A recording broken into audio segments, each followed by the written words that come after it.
Hello students, आज हम start करेंगे डिफरेंशिएशन। नो, तो सबसे पहले हम ये समझेंगे व्हाट इज़ डिफरेंशिएशन। तो ये पूरी डिटेल मैंने तुम लोगों ने लिखा हुआ है डिफरेंशिएशन का, इसको तुम्हें पढ़ाना है, मैं एक्सप्लेन करता हूँ। तो इसका मीनिंग है rate of change of any quantity y, यानी ये कहा गया है कि किसी भी क्वांटिटी वाई का एक्स के रेस्पेक्ट में चेंज, यानी एक्स में अगर मैं कोई चेंज करता हूँ और एक्स में चेंज करने पर वाई में जो चेंज होता है तब हम इसको कहते हैं derivative of Y with respect to x, यानी change in quantity Y with the change in quantity X is called differentiation of Y with respect to x. यानी कि वाई में, यानी वाई कोई क्वांटिटी है तो वाई में एक्स के साथ होने वाला चेंज वाई का डेरिवेटिव कहलाता है एक्स के रेस्पेक्ट में, जिसको हम इस तरह से लिखते हैं d y over d x. ये रिप्रेजेंट करता है change in quantity y with the change in quantity x। अब ये y और x का मतलब क्या, y जो है x से रिलेटेड है, यानी y की जो वैल्यू दे रखी होगी वो x की टर्म में दे रखी होगी। जैसे y equals to x square plus b x square plus c x square, इस तरह से कोई भी टर्म दे रखा होगा। ठीक है, इसको हम पढ़ते हैं differentiation of y with respect to x या derivative of y with respect to x। जैसे एग्जाम्पल अगर हम कहें तो एग्जाम्पल इसका ये सिंपल एग्जाम्पल है कि the change of distance with time. हमने पढ़ा है कि the rate of change of distance with time is called speed, यानी कि स्पीड होता है change in distance with time, यानी टाइम के साथ साथ डिस्टेंस में चेंज होते चले जाना स्पीड कहलाता है। तो ये क्या है, इसको हम कह सकते हैं differentiation of distance with respect to time. यानी कि अगर मैं टाइम के रेस्पेक्ट में चेंज निकालता हूँ किसका, डिस्टेंस का, तो स्पीड आता है। तो ये कहा जा सकता है कि derivative of distance is called speed. इसको ऐसे लिखते हैं v equals to d x upon D T. इसका मतलब क्या है, change in distance with the change in time, ये बता दिया। तो ये भी डेरिवेटिव, ये भी डिफरेंशिएशन है। जब हम स्पीड निकाल रहे हैं तो स्पीड निकालने का मतलब क्या, हम डिफरेंशिएशन निकाल रहे हैं, यानी कि हम डेरिवेटिव निकाल रहे हैं। किसका निकालते हैं, ऊपर वाली क्वांटिटी का, यानी x का डिफरेंशिएशन या डेरिवेटिव निकाल रहे हैं टाइम के रेस्पेक्ट में। तो जो टोटल मिला क्या आता है, स्पीड निकल कर आता है। तो स्पीड क्या है, speed is the differentiation of distance with respect to time, या टाइम के रेस्पेक्ट में जिसके रेस्पेक्ट में चेंज हो रहा है उसको हम डिनोमिनेटर में लिखते हैं, और जिसमें चेंज हो रहा है उसको हम न्यूमरेटर में लिखते हैं। इसी तरह से अगर बात आती है एक्सेलरेशन की, तो एक्सेलरेशन होता है change in speed with time. तो एक्सेलरेशन क्या आता है, स्पीड में यानी वेलोसिटी में टाइम के रेस्पेक्ट में चेंज। तो ये क्या कहलाएगा, ये कहलाएगा differentiation of speed with respect to time gives acceleration. तो यहाँ पर अगर मैं एक्सेलरेशन फाइंड कर रहा हूँ तो ये भी एक डिफरेंशिएशन ही कर रहा हूँ। मैं किसका कर रहा हूँ, स्पीड का डिफरेंशिएशन कर रहा हूँ टाइम के रेस्पेक्ट में। तो differentiation of speed with time called acceleration. तो ये क्या आ गया, ये भी पढ़ा जाएगा। इसको क्या पढ़ा जाएगा, differentiation of v with respect to t। तो जनरली हम ये कह सकते हैं कि किसी भी फंक्शन का डिफरेंशिएशन दूसरे के रेस्पेक्ट का मतलब होता है चेंज। अब ये ऐसे कंसिडर किया जाता है, ये मान लिया हमने y equals to f x. ये क्या है, y रिलेटेड है x से, यानी y का x के साथ मुझे कोई रिलेशन दे रखा है। It means y is given in terms of x, y जो x टर्म में दे रखा है, तब मुझसे ये कहा जा रहा है कि तुम y का डिफरेंशिएशन करो x के रेस्पेक्ट में। तो इसका मतलब क्या है, ये मतलब ये है जो तुम्हें जो निकालना है वो निकालना है, तुम y में चेंज निकालो x के साथ। तो इसको हम क्या करेंगे, डिफरेंशिएशन को करते हैं हम d Y upon d x लिख दिया हमने, और इधर के टर्म का भी डी अपॉन डी एक्स लिख दिया। अब जो भी होगा उसका डिफरेंशिएशन करके उसका डैश मान लेते हैं। तो एफ डैश एक्स का मतलब हो गया d Y upon d x. अगर मुझे y दे रखा होगा टाइम t के टर्म में, तो मैं क्या करूँगा, फिर t के रेस्पेक्ट में डिफरेंशिएशन करूँगा। लिखा जाएगा differentiation both side with respect to t। तो यहाँ पर D Y upon D T आ गया, यहाँ भी डी अपॉन डी टी। इसका डिफरेंशिएशन एफ डैश टी पढ़ने का तरीका ये मान लेते हैं। यहाँ पर y दे रखा होगा इन टर्म्स ऑफ टाइम, तो d Y upon D t करेंगे। अगर मुझे y दे रखा हुआ इन टर्म्स ऑफ थीटा, जैसे y equals to sine theta cos theta tan theta, तब डिफरेंशिएशन हम थीटा के रेस्पेक्ट में, यानी कि जब थीटा में चेंज होगा तो y में भी चेंज हो जाएगा।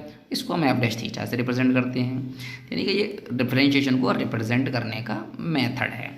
तो simply we can say that differentiation क्या है, डिफरेंशिएशन किसी एक क्वांटिटी में चेंज है दूसरे क्वांटिटी के रेस्पेक्ट में। पहली क्वांटिटी को हम y मान लेते हैं, तुम कुछ भी मान सकते हो, लेकिन जनरली हम y मान लेते हैं। z मान लो, u मान लो, v मान लो, कुछ भी मान सकते हैं। अब फॉर्मूला होते हैं हमारे पास कुछ, ये सारे हमने तुम्हें फॉर्मूले दे रखे हैं डिफरेंशिएशन के, इन सबको अच्छे से समझ लेना है। जैसे कांस्टेंट टर्म का डिफरेंशिएशन 0 होता है, सिर्फ d over d x x है, तो यहाँ सॉरी 0 नहीं 1 होगा इसका डिफरेंशिएशन, ये 1 होगा। अब यहाँ पर डी अपॉन डी टी, अगर टी है तो 1 हो जाएगा, d upon d z z है तो 1 हो जाएगा, d upon d x x raise to the power n, यानी कि ये एक्स की टर्म है इसीलिए यहाँ पर एक्स है। अगर यहाँ वाई की टर्म होगी तो वाई होगा, जेड की टर्म होगी तो जेड होगा। तो ये एन पहले आ जाएगा, एक्स एन माइनस 1, ये 1 अपॉन एक्स एन है, तब ये फॉर्मूला हो जाएगा। फॉर्मूला ये log ई बेस एक्स है 1 अपॉन एक्स, यानी ई है यहाँ पर, ये ई छिप, अगर यहाँ से log एक्स होता तब ये ई छिपा रहता है, तो इसका 1 अपॉन एक्स, और यहाँ पर ए बेस यानी कोई नंबर रहता है 2 4 6 8 7 3 2, कोई भी नंबर अगर आ जाता है तो इसीलिए ये फॉर्मूला आ जाता है। तो ये सारे फॉर्मूले हैं, याद रखने हैं हमें। और ये क्या है, ये मेथड्स हैं, जैसे कि 2 नंबर प्लस माइनस में हैं तो उनका डिफरेंशिएशन इस तरह से करते हैं, पहले का कर लेते हैं, प्लस माइनस का निशान होता है ऐसे लगा देते हैं, फिर दूसरे का कर लेते हैं। ये 2 क्वेश्चंस के प्रोडक्ट का है, यानी 2 फंक्शन प्रोडक्ट में हैं। तो पहला फंक्शन लिखेंगे, डिफरेंशिएशन दूसरे फंक्शन का करेंगे, प्लस दूसरा फंक्शन लिखेंगे, डिफरेंशिएशन पहले का, यानी एक एक करके कर लेते हैं। ऐसे ही ये डिवीज़न में भी क्वेश्चन आएंगे, तब ये सारे रूल समझ में आ जाएंगे। अब सिंपल डिफरेंशिएशन सीखते हैं हम। तो ये हमारे पास सिंपल डिफरेंशिएशन है, क्वेश्चन दिया हुआ है कि find the derivative of the following with respect to x, यानी इन सभी का एक्स के रेस्पेक्ट में, ये सब एक्स की टर्म दे रखी हैं। तो हमने क्या किया, पहला क्वेश्चन देखो, हमने पहले ये इसको वाई की टर्म में अपनी तरफ से मान लिया कुछ, हम वाई इक्वल्स टू मान लेते हैं इसे, वाई मान लो, जेड मान लो, पी क्यू जो चाहो मान लो, वाई मान लेते हैं। फिर हमने क्या करना है, डेरिवेटिव निकालना है किसके रेस्पेक्ट में, एक्स के रेस्पेक्ट में। तो हमने लिखा differentiate both side with respect to x, यानी एक्स के रेस्पेक्ट में डिफरेंशिएट करना है। तो इसको d Y upon d x, और यहाँ पर भी डी अपॉन डी एक्स, और ये टोटल टर्म लिख लिया। इसको कहते हैं हम टर्म बाई टर्म डिफरेंशिएशन, यानी एक एक टर्म करेंगे अलग अलग। तो पहले इसको लिखेंगे, तो ये 5 जो कांस्टेंट नंबर हमेशा डी ओवर डी एक्स के बाहर लिखते हैं, तो कांस्टेंट नंबर को मैंने पहले लिख दिया d upon d x x to the power 7 plus 2 पहले लिख दिया d over d x x. अब ये फार्मूला हमने लगाया, तो फार्मूला जो है हमारे पास वो ये वाला है, डी अपॉन डी एक्स और x raise to the power n, n पहले और एक पावर कर दिया कम। तो यहाँ पर देखो एन का मतलब 7 है, 7 को मैंने मल्टीप्लाई किया एक्स, और ये एन माइनस 1 है तो ये 7 माइनस 1 हो गया इंटू, और हमने अभी फॉर्मूला लिखा D over d x into x, खाली एक्स होगा तो उसका क्या हो जाएगा 1 हो जाएगा, D over d x x 1 हो जाएगा। तो यहाँ पर ये एक्स का 1 लिख दिया। तो ये 5 7 35, एक पावर कम करिए x raise to power 6 plus 2 बच गया। दूसरा पार्ट देखो, हमने y इक्वल्स टू मान लिया, जो दे रखा था उसको y के इक्वल्स टू मान लिया, फिर कहा differentiate both side with respect to x। तो d y over d x लिखा इधर, और इधर भी हमने डी अपॉन डी एक्स लिखा, सारी टर्म लिख दी हमने ये। और लिखने के बाद में फिर हमने क्या किया, पहला टर्म लिखा, 4 को कांस्टेंट को पहले लिख लिया, D over d x power 3 लिखा, प्लस 8 लिख लिया, D over d x x लिख दिया, minus D over d x 7 लिख दिया। फिर क्या किया हमने, वही फॉर्मूला लगा दिया, n x power n minus 1 जो ये लिखा हुआ है यहाँ पर हमारे पास। फिर हमने वही लगा दिया -4 एन यानी 3 पहले आ गया, एक्स 3 माइनस 1 ये हो गया, प्लस एक्स का 1 हो गया, कांस्टेंट है इसका 0 हो गया, इसको अरेंज कर दिया मैंने, ये आ गया मेरे पास आंसर। नेक्स्ट है हमारे पास इस तरह से 3x cube plus 2x square plus 5x upon x.